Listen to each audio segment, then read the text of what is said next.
Hey, what's going on, everyone? It's Coach Frank Clayton back with another performance perspective. This time we're talking about habits, right? It is new year. It's a new year. We're thinking about New Year resolutions. We're thinking about habits, forming those things.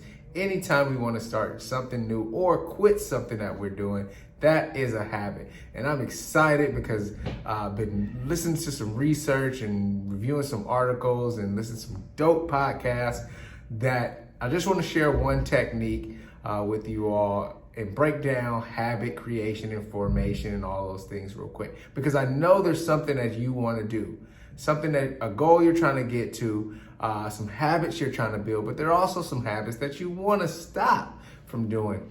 And so just a quick tool based in research, based on science, but also, it shows up in other places in our lives and, biblical references, things like that, that may not be explained the same, but have the same context and concept, right? And that is creating habits through visualization, right? We often hear visualization, we think of eyes closed, meditation, but I've been listening to this great podcast and doing some reading and research on some of the articles that talk about visualization.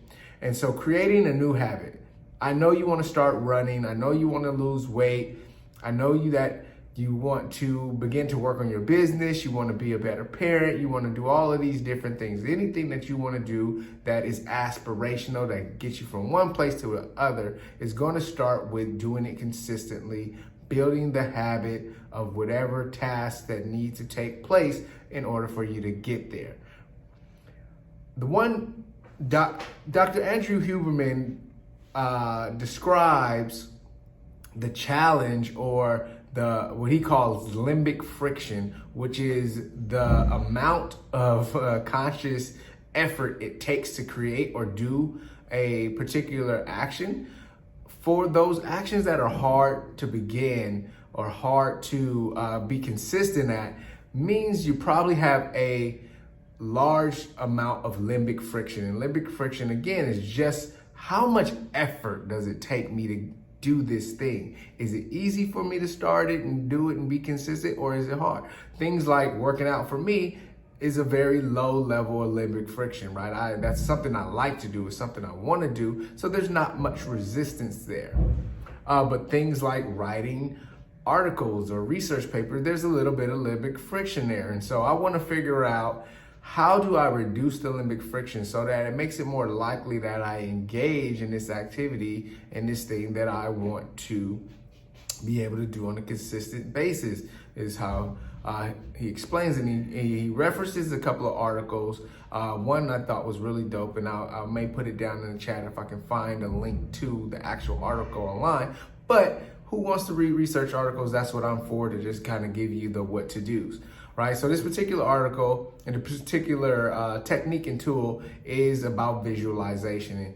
And again, it's not this it doesn't have to be this grand thing, right? This visualization where you find in quiet space and time and closing your eyes and watching yourself. It could really be, really simply what the research says is, it is seeing yourself or walking through the steps of the particular task, whatever that task is, from start to finish, 1 to 2 times. From start to finish, 1 to 2 times will take your ability or your motivation, so to speak, from not wanting to do it at all to more than likely doing it over a period of time, right? So being able to visualize and see yourself walk those steps that it takes to complete a task will release some of the limbic friction, that Dr. Huberman calls it, in order to complete the task. And why? Why does that work? Right? When we think about the mind and the way it makes up, and I'm not going to use any of the big science words, I'm just going to simply keep it simple here.